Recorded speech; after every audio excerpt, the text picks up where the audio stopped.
বন্ধুরা সব ভালো আছো তো? সবাই ভালো থেকো।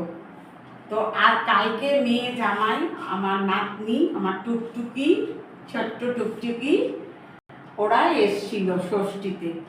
তো সেই ষষ্ঠীতে মানে মটন বিরিয়ানি থেকে, চিকেন চাপ থেকে, চিকেন তন্দুরি থেকে, তারপরে কাতলা মাছ থেকে, তারপরে মিষ্টি, 5-6 রকমের মিষ্টি, সেই মিষ্টি কি অনেক মিষ্টি, তারপরে চাটনি, তারপরে মানে রায়তা, হ্যাঁ অনেক কিছু হয়েছে, স্যালাড, অনেক কিছু হয়েছে।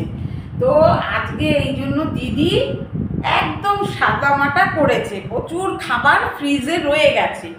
এই দেখো সাদামাটা আজকে করেছি, ভাত করেছি, হ্যাঁ কাতলা মাছের পাতলা করে ঝোল করেছি, এই উচ্ছে আলু হাতে দিয়েছি, এটাকে মাখবো ভালো করে পেঁয়াজ টেয়াজ দিয়ে, তারপরে আমড়া দিয়ে, দেশি আমড়া দিয়ে টকের ডাল করেছি আজকে, দেশি আমড়া দিয়ে টকের ডাল, পটল ভাজা, মাছের ঝোল, আর উচ্ছে আলু ভাতে মানে মাখা করব।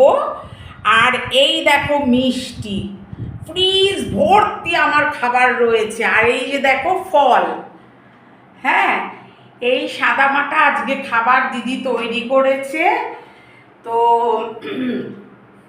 তোমরা সবাই ভালো থাকবে। আমি তো জামাই ষষ্ঠী পাইনি, কেননা আমার ছোটবেলায় বাবা মা মারা গেছে। তো যার বাবা মা না থাকে তার পিছা মারা কপাল। এই হচ্ছে কথা, মানে বাবা মা নেই, ষষ্ঠীও নেই।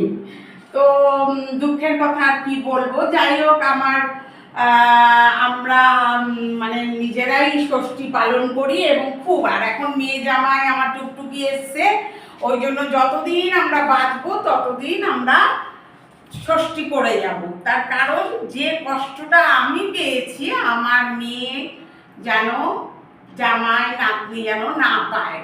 কেন মা বাবা নেই, আমার ষষ্ঠী নেই, আমার পরিবারে দাদারা আছে, বৌদিরা আছে, সবাই আছে, কিন্তু আমি ষষ্ঠী পাইনি। তো দুঃখের কথা কি বলবো তোমাদেরকে, হ্যাঁ। তো ঠিক আছে, তোমরা সবাই ভালো থাকবে, আনন্দে খুশিতে থাকবে, আর দিদিকে একটা সাবস্ক্রাইব অবশ্যই করে দেবে, কেন আমি মানে সাবস্ক্রাইবটা পাচ্ছি না ঠিক মতন। সাবস্ক্রাইবটা একটু অবশ্যই তোমরা দর্শক বন্ধু, বয়োজ্যেষ্ঠরা, ছোট ভাই বোনরা আমাকে সাবস্ক্রাইব, লাইক, কমেন্ট, শেয়ার করে দেবে। সবাই ভালো থেকো, সুস্থ থেকো, আনন্দে খুশিতে থেকো, হ্যাঁ রোগ মুক্ত থেকো। টাটা।